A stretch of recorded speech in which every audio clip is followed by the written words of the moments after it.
Ladies and gentlemen, good afternoon. Welcome to participate in this TCTAP 2022 abstract section. This section is focused on endovascular intervention. I'm Dr. Yuzhang Xue from Chang'an Memorial Hospital, Taiwan. Today, it's my great honor to moderate this section. And we also have 4 panelists, including Dr. Yimin Chen from Taipei VGH, Taiwan, Dr. Kentaro Jujo from Tokyo Women's Medical University Medical Center, East Japan, and Dr. Tae-Hong Kim from Ilsan CHA Medical Center, Southern Korea, and Dr. Quen Gun-Yong from Vietnam National Heart Institute, Vietnam. And at first, I would like to introduce our first speaker, and our speaker will be Dr. Hendi Bahasakala Pedana Putra from Dr. Ramelong Navy Hospital, Surabaya, Indonesia. And the title will be Long-Term Outcome of TAVR versus SAVR for aortic stenosis and meta-analysis. So Dr. Putra, please. Thank you. Good afternoon, colleagues and my panelists. It's my honor to present my study in this meeting. So I will present my study. My study was entitled as Long-Term Outcome of TFVR versus SFVR for aortic stenosis in meta-analysis. All of the authors have nothing to disclose, and as we know that aortic stenosis is higher in elder people, and some of them may have a risk to perform a surgery, or maybe they are inoperable. And the comparison of long-term outcome between TFVR versus SFVR is remains scarce, and our studies aim to compare long-term outcome of TFVR versus SFVR. We perform systematic search in PubMed, ScienceDirect, and Cochrane with the keyword of TFVR, SFVR, and aortic stenosis. The inclusion criteria were RCT to comparing TFVR versus SFVR, and the studies which only have more than 5 years. Our outcome, primary outcome was cardiac death, and secondary outcome were stroke, myocardial infarction, and endocarditis. Significant result will be as P less than 0.05. This is our PRISMA study diagram. In the end, we selected only 4 studies. There is a partner 1, partner 2, Notion, and CoreValve US. There is a baseline characteristic of the study that we choose. The most significantly difference is in STS and Euro score. And this is the result. In a cardiac death, there is a similar outcome between TFVR and SFVR, with P is 0.05, and for the stroke, this is also similar result from TFVR and SFVR, with the P is 0.49. And from myocardial infarction, there is also similar outcome, with the P is 0.13. And the endocarditis is also similar, with P 0.33. So our conclusion is there are no significant difference between TFVR versus SFVR in the long-term follow-up in cardiac death, stroke, myocardial infarction, and endocarditis. We are waiting for the other studies, partner 3, and maybe other studies is needed to improve the outcome. Our limitation is a different status from Eurostar and STS-PROM. Also, there have been heterogeneity in the type of valve and vascular access. So the take-home message is TFVR is a promising comparable outcome in all customer in comparable outcome in cardiac death, stroke, and MI. However, decision of mode intervention in aortic stenosis is should consider several points such an age and surgery risk. Thank you. Okay, thank you very much for Dr. Pucho's very nice presentation regarding his meta-analysis to compare the SAVR versus TAVR. Okay, for this topic, is there any question or comment for this topic? Okay, Dr. Pucho, because in your study, you just enroll 4 randomized control study, right? Yes. Yes, and so actually the patient population not so large. So will you try to do some enlarge your inclusion criteria, such like the registry or sometimes maybe not a randomized control study, to see how about the results? First, we think if we include the non-randomized control study, it might increase the bias. So we only accepted the randomized control study. Mm-hmm. And of course, just you mentioned that because the partner 1 and maybe including a high surgical risk patient, and the partner 2 is intermediate risk patient. And so sometimes the background of the patient not so equal. So you will have maybe have some difficulty to interpret your data.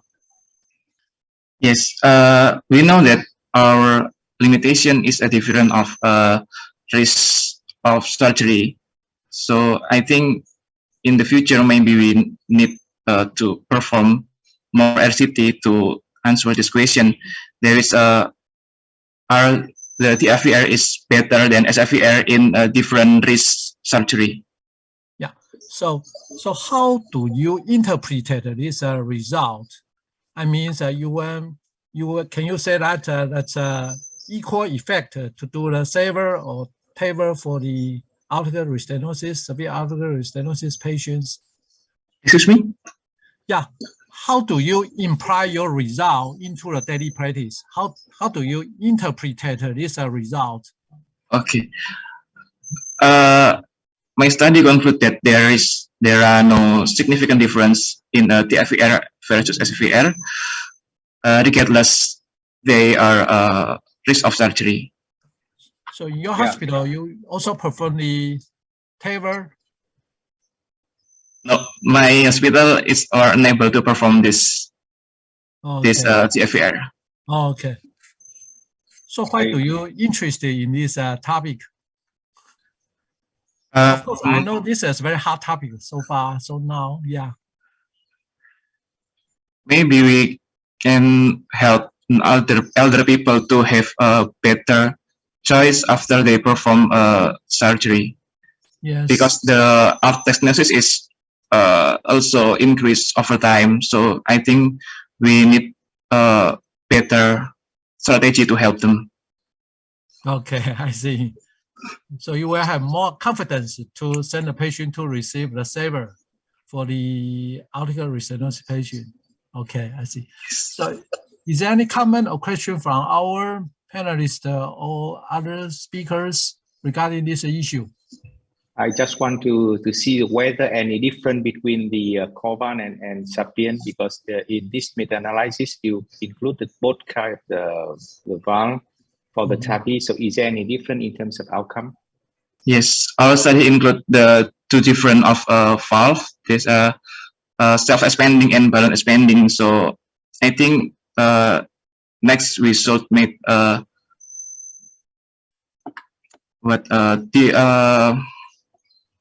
we should make a sub-study to compare where it's better between self-expanding or balloon expanding. Mm-hmm. Yes. Okay. Okay. If any more questions? Yeah, if no more questions, thank you very much for Dr. Putro's very nice presentation. Thanks again. Thank you. Thank you very much. Thank you. And we will move to the next speaker, and will be Dr. Przemysław Nowakowski from University of Technology and Katowice, Poland. And the title will be of presentation. The title will be Oceanus Prospective Multicenter Study of Carotid Artery Stenting using MERS stent. And this study will present the 30 days and the 5 years results. And Dr. Nowakowski, thank you. Good afternoon. Thank you for the invitation for TCTAP meeting. I would like to show outcomes of our Oceanus study. This is study with connected with using new carotid stent MER from the Polish company Barton, 1 month and 5 years results.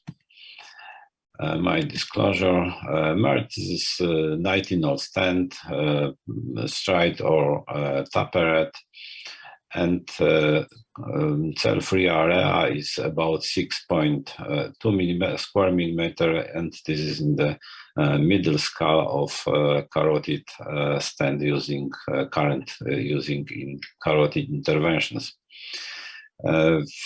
Few words about our device. This is 19-0 self-expanding stent dedicated for carotid artery with open cell stent design, cell stent free area 6.2 square millimeter, and 5 French delivery system. And our study, 4 sites, 1 site in Krakow, Chrzanów, Katowice, and Warsaw. And we generally have 100 patients cohort.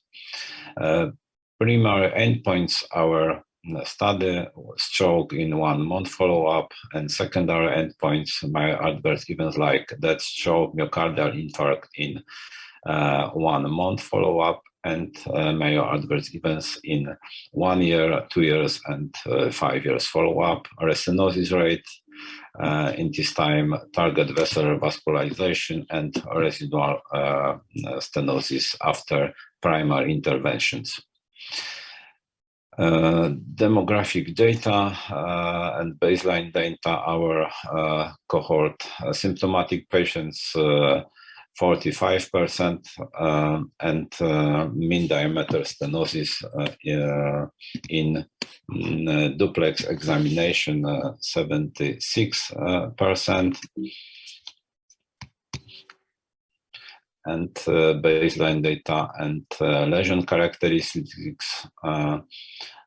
Internal carotid artery stenosis 94%, calcification 51%, and in QZA analysis, diameter stenosis was higher than in duplex examination and was 82%.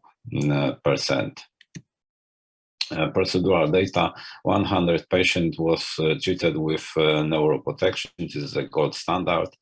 And distal neuroprotection 82%, proximal protection 80%. Predilatation was performed in 43%, and post-dilatation after stent implantation in 99%. We used in the study many neuroprotection devices like Spider, filter wire, MoMA, emboshed virion, and Robin. This is a movie from the procedure. We can see a high-grade angulation left carotid artery, and as you see, MER stent is very good for this option. In this case, we see a ruptured plaque in excellent ruptured plaque in left carotid artery, and plaque is completely protected with carotid MER stent. And next case with high grade angulation, and in this case we see a very good result, very good laying stand in the stenosis. Complication during 1 month follow-up, TIA during hospitalization and 1 month follow-up complication, TIA 0%, one patient with minor stroke, 0% death and myocardial infarction, one patient with dissection requires additional stent implantation, and one patient with prolongated hypotonia with required inotropic agents, and 2 patients with pseudoaneurysm in femoral artery. Kaplan-Meier curve after 6 months follow-up shows very good results in the topic stroke-free and overall survival. After 1 year, we see outcomes only 1 stroke, still only 1 stroke in this cohort of our patients. 3 patients who died, 1 from cardiopulmonary insufficiency, 1 after complication during treatment, acute limb ischemia, and 1 patient died to suicide, unfortunately. 1 patient developed instant restenosis, required carotid artery stenting. After 1 year follow-up, Kaplan-Meier curve, we see still good results with myo-adverse-free survival and general survival. After 2 years after procedure follow-up, that 3 patients, 1 stroke only, and repeated revascularization from the restenosis reason 2 patients. And Kaplan-Meier curve after 2 years observation, still good results with stroke-free and overall survival. And after 5 years follow-up, we, as you see, we now are in COVID time, and 2 patients died from COVID complication, 2 from lung cancer, 1 patient from the suicide.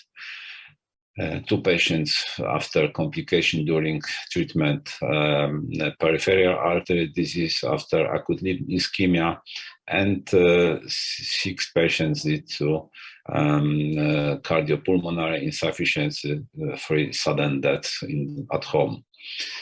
We have still only 1 stroke with contralateral occlusion, 0% TIA, 2 patients with pseudoaneurysm, femoral pseudoaneurysm, and repeated revascularization, 4 patients, 1 patient with BMS, 1 with death, and 1 patient with only angioplasty. And this is a case with restenosis after 2 years. In this case, we used drug-eluting stent, Resolute, and this is the final result after treatment. And now we see Kaplan-Meier curves after 5 years observation. And short conclusion, in the 1 month, 2 years, and 5 years clinical outcomes, stent shows good results and is safe and effective for treatment in symptomatic and asymptomatic patients. And outcomes of the study was published in Advanced Interventional Cardiology last year, and European Journal of Vascular Endovascular Surgery in 2020. Thank you for invitation. Thank you for your patience. Okay, thank you very much for Dr. Nowakowski. Very nice presentation. So regarding this topic, use MER stent to treat the cardiac stenosis patients. And actually the 5 years result is quite good.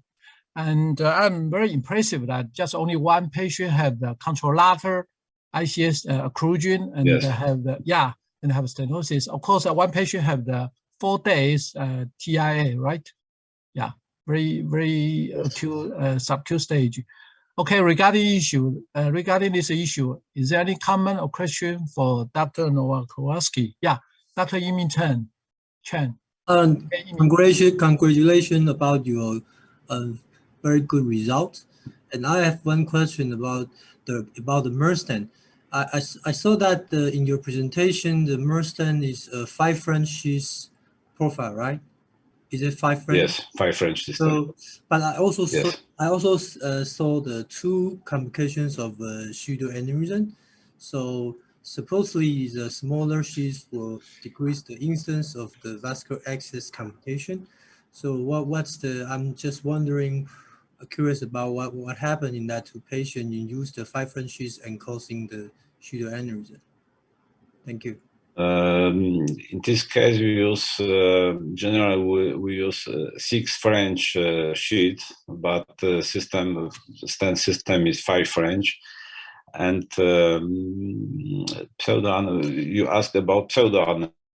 I'm very impressive about the smaller sheaths, because currently in Taiwan we use 7 French sheaths or 6 French sheaths to perform the cardiac stenting. So I'm very impressive about the 5 French sheath stent in the MER stent. But I'm just wondering why there's a pseudoaneurysm complication happen.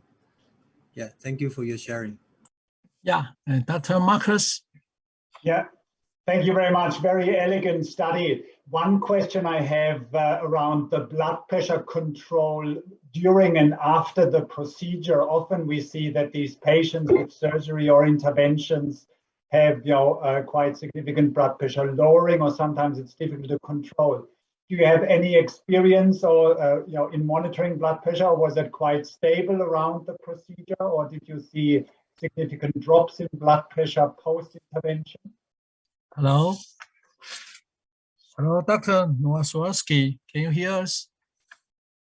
And regarding this issue, so Dr. Marcus, how about the blood pressure level where you keep when you perform the cardiac stenting? Well, exactly. With different types of surgery, we have seen, often perioperatively quite some difficulties and changes in blood pressure, which tend to be transient. And we just recently did an analysis where we compared different types of surgery and could show that in the long term, blood pressure control as such is not really compromised by any type of surgery, which is reassuring. But it is expected that if you operate in that area, either surgically or with an intervention, you may see some blood pressure fluctuations acutely, which you have to deal with, but it does not seem to be an issue down the track. Yes. And regarding this presentation, actually, I'm very interested that regarding the repeat revascularization, and Dr. put the DES and the bare metal stent. I think that will be balloon expandable stent. So actually for the cardiac stenting, we always use a self-expandable stent, and because the connection is not so good. So I'm interested in this treatment, therapeutic treatment. So how about the opinion regarding this issue? Any comment? I think the safety for the drug released by the stent is not accomplished. So for the drug issues of sudden death is not finished yet. So you should be worried about the long-term issue, safety issues. And the post-dilatation is, according to their study, the 99% of patients are done post-dilatation, or the procedure is like this. I think the self-expandable stent is has a power. So I don't Yes, think in my personal experience, actually not so high to 99%, but for the expandable stent, actually we will use a high instance of post-standing dilatation. That's true, yeah. And I have another question is that I'm not so sure how about the percentage of shortening of this stent, MERS stent. As we know, the self-assembled stent, when we deploy the stent length will be shortening. And actually, I have no chance to ask Dr. Nowalski to how about the percentage of shortening of this stent. And another question is that this stent is a taper stent, because initially he showed that there is a picture that seems like a taper stent. I'm not so sure. Marcus, do you know that? I don't know. Unfortunately, no, I'm not sure. Okay. How? Okay, because time is limited, so we have to move to the next presentation. And the next presentation will be presented by Dr. Marcus Schleich, and from University of Western Australia Medical School, Australia. And the title presentation will be Reduction of Clinical Events in High-Risk Hypertension Patients Treated with Renal Denervation, a model estimate from 36 months global simplicity registry data. So Dr. Marcus, please. Thank you. Welcome. Thank you so much for your kind introduction. Can I just confirm that you see my full slide and not the Yes, we can see that very clear. Fantastic. So a great pleasure, and on behalf of my co-authors, I'm pleased to prepare and present our paper, Reduction of Clinical Events in High-Risk Hypertension Patients Treated with Renal Denervation, experience from the Global Simplicity Registry. These are my disclosures. And as just per background, we all know that renal denervation is an interventional approach to lower blood pressure, particularly used in patients with resistant hypertension, but also in other forms of hypertension. There's a number of sham-controlled clinical randomized trials that clearly demonstrated that renal denervation lowers blood pressure.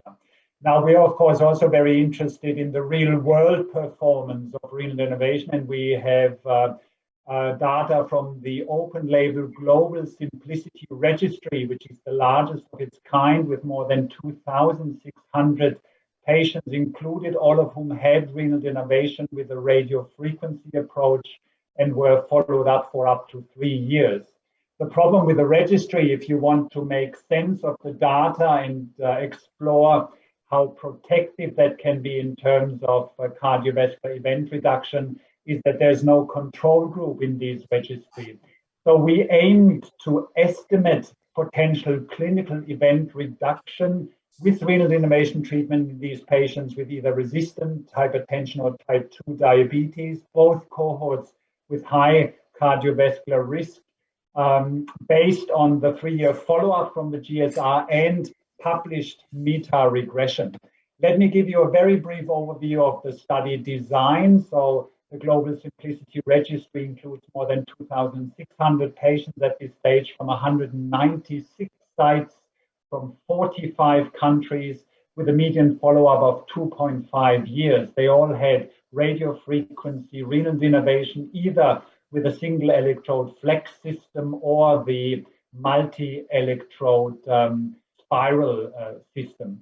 And it also gives us the opportunity to look at individual subgroups, particularly those ones with increased cardiovascular risk, such as the elderly, those ones with AF, high cardiovascular risk. And what we're focusing in this analysis, patients with diabetes and those with resistant hypertension. And then how did we get across the shortcoming of not having a control group? Let me guide you through the method so you understand how we modeled this. Now, first off, we've got 6 months, 1 year, 2 year, and 3 year follow-up from the registry. And we can compare, of course, the blood pressure results at that time, in this instance, systolic office blood pressure compared to baseline findings. And you see that there's a significant blood pressure reduction across these 3 years. What we did for the purpose of this analysis to look at the average, which is 14.8 millimeters of mercury blood pressure reduction. Now, we use data from a very well-known meta-regression analysis published by Tomopoulos and al. In 2014, which looked at the relative risks depending on the blood pressure reduction achieved. And if we plot our 14.8 millimeters of mercury reduction, you can estimate the relative risk reduction with that level of blood pressure. And now to set that and put that into context of how much you achieve with renal denervation, we had to create essentially a control group. And the way we did this is we know what the expected event rate at a given blood pressure level is. And if we assume that there's no change over a 3-year period, so the blood pressure remains at that level, we can calculate the event rate for a control group and compare that with the observed event rate in the global simplicity registry. So this compares 13.5% in the calculated control as opposed to the observed event rate for MACE of 9.9 in the global registry, which results in a relative risk of 0.74 or a 26% relative risk reduction. And you can do the same analysis for cardiovascular death, MI, stroke. So you get the examples here just to illustrate the methodology. Now, this is the patient characteristics of those cohorts: resistant hypertension patients with diabetes, average age around 60 to 65, multiple comorbidities, baseline office blood pressure 175 in the resistant hypertensives, 165 in the patients with diabetes, despite being on 4.7 antihypertensive drugs, so clearly not controlled. And here you get the findings initially for resistant hypertensive. So across those 3 years, these patients experienced a blood pressure reduction of 21.5 millimeters of mercury. If you leave them at their 175 millimeters of mercury blood pressure at baseline, the calculated event rate 3 years down the track is 13.2%. And the registry compares very favorably, where we observed a MACE of 8.7%, so a difference of 4.5%. And you see the same calculation and trends for those individual endpoints: cardiovascular death, MI, and stroke. And as expected, the most significant reduction in stroke, 0.58 relative risk, or 42% relative risk reduction if you use this number in resistant hypertensive subjects. So a significant and clinically highly relevant event reduction. If you look at the same in patients with diabetes, remember the baseline blood pressure was slightly lower, 165 systolic. The average reduction achieved with renal denervation was 14.7. If we calculate a control group, we would expect 13.7% achieving or having a MACE, and that compares again to 10.4% of patients who actually had renal denervation. So again, a significant reduction, which is a similar trend as in the resistant hypertensives, but on a slightly lower magnitude. Here, 34% risk reduction for stroke, which translates in a number to treat to event one stroke of 48. So very clearly quite favorable in this context. Obviously, these modeling have limitations, and the limitation here is this is a single arm registry on which we base this. It assumes a calculated control subject cohort who we assume is on a stable blood pressure level across those 3 years, and that may not be always completely realistic. But of course, these patients are on 4.7 drugs, and the relative risk estimates come from a very good but published meta-regression. So I guess the major points to take away is that this data provide directional evidence for the estimate of the potential events avoided with renal denervation over 3 years. And these 3-year data may be quite useful for clinicians to inform patients, but also for policymakers interested in extrapolating what is the benefit of renal denervation in terms of clinical and economic implications for renal denervation. So my main take-home message is that these findings on this model-based analysis indicate that radiofrequency renal denervation treatment is expected to be associated with meaningful reductions in clinical events in high-risk groups with hypertensive patients at 3-year follow-up. Thank you very much for your attention. Okay, thank you very much for Dr. Marcus' very nice presentation regarding the renal denervation. And regarding this issue, is there any question or comment for this topic? I have one question. Yes, please. First of all, I would like to congratulate the very good result from Dr. Marcus Slash. I just wonder, is there any conclusion for the heart failure outcome or renal outcome after the renal denervation? So for both, particularly for the chronic kidney disease cohort, we have very encouraging data. So there was always a concern potentially that, you know, with renal denervation, you may actually negatively impact renal denervations. The opposite seems to be the case. If we look at patients down the track, the progression of renal impairment is certainly slower than it would be with a natural progression. And that certainly has to do with the improved blood pressure control in the first place. But I would propose there is also specific beneficial effects from reducing sympathetic nerve activity in this cohort. Heart failure, as you know, is impacted also by blood pressure lowering. And again, similar data, we haven't shown heart failure data specifically as the endpoint, but that goes into the MACE in general. There's been other data to show that, for example, hospitalization for heart failure is less pronounced. So we would anticipate benefits across the various kind of cardiovascular outcomes in these. Any other question? Yeah. Can I ask a question? Hello? Yes, please. Thanks for a great presentation. Do you have any data about the daytime or nighttime blood pressure lowering effect? Yes, and that's a very important aspect. We didn't have time for this. One very clear pattern we have seen in all the randomized control trials opposed to control group is a very important one. What renal denervation tends to do, it lowers blood pressure across the 24-hour period. So both daytime and nighttime. So once you had renal denervation, whatever blood pressure lowering you may achieve, what is very clear that it is effective and it's always on, as we say. So the blood pressure reduction is sustained across the 24 hours, particularly also in the more vulnerable times, the early morning hours where a lot of cardiovascular events occur.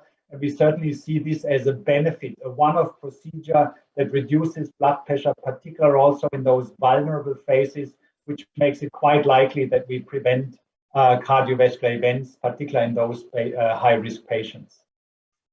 So if no more question or comment, I will thank you very much, Dr. Marcus. Thank you very much for your very nice presentation. And I have to move to our last speech, will be presented by Zhongdao Wang from National Taiwan University Hospital, Taiwan. And the title is Physician Preference for Recommending Renal Denervation to Hypertensive Patients is influenced by patients' antihypertension medication non-adherence due to medication side effect. So Dr. Wang, please. Thank you, Professor Xie, for your introduction.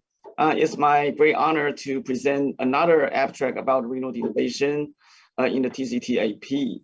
And on behalf of the audience investigator, I would like to share with you online survey results to look at the physician's attitude about how when to recommend renal denervation to our patients. And the title is Antihypertensive Medication Non-Adherence Due to Side Effects Influences Physicians' Preference for Recommending Renal Denervation in Hypertension Management.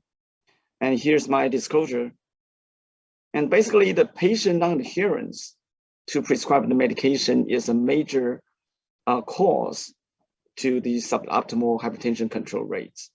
And among the reasons for patient non-adherence, medication side effects are a key factor influencing patient preference, non-adherence, in addition to some behavioral factors. And the renal denervation itself a catheter-based intervention to disrupt the renal sympathetic nerve, has demonstrated blood pressure reduction in various studies and in a wide spectrum of hypertensive patients from drug naive to resistant hypertensive patient. And in clinical practice, the importance of patient-physician shared decision-making is very important because that's a due process for us to recommend renal denervation to our patients. But basically, regarding the attitudes between physician and the patients about renal denervation, there's a huge difference. Among patients, well, their attitude about a device therapy for hypertension is basically consistent and irrespective of baseline blood pressure. And as you can see here, in an investigation done by Professor Schmeider, and I'm also the co-author of the also in a survey, market research survey among patients and physicians in Germany, and it demonstrated around 40 to 50% of patients consider, well, device therapy is a reasonable option for hypertension management and across a wide spectrum of baseline blood pressures. However, the physician's attitude is a bit different. Basically, we based on our medical knowledge and consider renal denervation, this new device therapy as a last resort for patients with resistant hypertension. So for patients with higher blood pressure, untreated blood pressure, or with many or more number of antihypertensive drugs, we will consider to recommend this. Otherwise, for those with a milder hypertension or well-controlled, we will not recommend renal denervation in general. So the purpose of this online survey is to look at the patient non-adherence rate and also the influence of patient non-adherence, the influence of the reasons of the patient non-adherence on physicians' recommendation for renal denervation. So we not only look at the patient non-adherence, the percentage, and also to look at the reasons behind that and its impact on the physician's attitude. So this online survey were fielded to 501 general and interventional cardiologists in Europe and the United States. And the physicians respondents qualify their willingness to consider renal denervation in a hypertension management pathway depending on the reasons for non-adherence. And the survey followed ISO 20252 industry standard and compared using two-tailed Z-test. And here's the result. The first result is that among this interventional cardiologists, they answered that roughly 1 out of 3 their patients, their uncontrolled hypertensive patients, experience side effects from the medications. So the number is 36. And with regard to the reasons for non-adherence, we identified 3 reasons. The first is the patient prefer not to taking. And the second is about the side effects. And the third is non-adherent, just the behavioral issue. So if the reason is due to side effects, and so they're non-adherent to the medication, and the physicians are more willing to recommend renal denervation because we probably consider there is some limitation for the medication. But in general, still a very positive attitude for recommending renal denervation. 2 out of 3 physicians consider to recommend renal denervation. However, if the reason for non-adherence is due to side effects of the drug, the physicians will be more willing to recommend around 88%. And for the other 2 reasons, only 67 and 68%. And the recommendation, the definition of recommendation here is through 4 rounds of medication therapy. So if we allow the physicians to consider to prescribe 4 antihypertensive drugs, and if the blood pressure is still not under control, and we recommend renal denervation, we consider this as a positive attitude rather than initial recommendations. So we have to realize the definition used here. So in conclusion, I will share with you the take-home message. So basically, we are dealing with the shared decision-making attitude between the physician and patient because we recognize that the attitude from the physician is the major driving factor for the renal denervation being performed in our patients, because patient, their medical knowledge is not that good as the physician, so they basically respect their physician's recommendation. And from this figure, you can see basically the physicians consider medical factors like the number of drugs, how severe the blood pressure is. However, another medical factor is the drug side effect profile experienced by the patient. So I think this investigation tells us this is another aspect we have to consider during the shared decision-making process. So in conclusion, this online survey demonstrated the survey physicians were more likely to recommend renal denervation to patients if the side effects with medication is the primary reason for non-adherence. And this finding underscored the influence of patient-specific reasons for medication non-adherence on physicians' recommendation. So physicians, we should routinely inquire whether there are any side effects with medications in our patients, and specify the cause of non-adherence during visits, rather than simply ask whether the medication adherence is good or not. We have to find out the reason and to make us consider whether there's a limitation for medications. So patient preference and non-adherence have been and should continue to be included in the consensus statement. So thank you for your attention. I welcome any comments. Okay, thank you very much for Dr. Wang's very nice presentation regarding the adherence of the renal denervation procedure. And regarding this issue, is there any question or comment from our panelists or speakers? Yeah, I have one comment. Okay, please. First of all, this is a great talk from Dr. Chu Jung Wang. Second one, I just wonder whether any impact from the culture is any different between the country to the country, because I see your study is including the few countries as well. Right, that's a very good question. I'm not clear about the first question, but I can answer the second question. I think basically it seems it's a consistent finding. So that, but that's all in the Western society. So in Asia, I don't know whether we can achieve a similar finding, but from my experience, I will consider that that could be replicated in Oriental society as well, because when we manage the patient with medication, because we are quite familiar with the antihypertensive drugs. But if the patient do experience some side effects and complain about that, we may be more willing to consider a device therapy and recommend that. So if the patient, just because of behavioral issue, or they are lazy, or so we try to persuade them. So if that's a medical cause, we are more willing to. So first, we don't see any inhomogeneity in the Western society, but probably in Asia we will find the same thing. Yeah, and I also see the very interesting result from your table. Likely, if the patient take more than 3 or 5 drugs, 4 drugs, and then doctor would like to refer for the renal denervation. But is there any impact from the combination drug, like a fixed dose drugs? If the patient using the fixed dose drugs, then is there any difference in the way the doctor refer for the renal denervation? Yeah, I think that's a very good question. I think basically we have the same goal, that's to make the blood pressure under control. If we can make by using a very, very simple regimen like a single pill combination to reach that, well, there may be no reason. But you know that from the societal perspective, the overall hypertension control rate is not ideal. I do agree that using the single pill can solve this problem partly. But I think for any chronic disease, a device therapy, a one-time therapy, that if that can provide a long-term blood pressure control, and also the 24-hour, like the daytime, nighttime, like Professor Schneider mentioned, I think that's a reasonable option.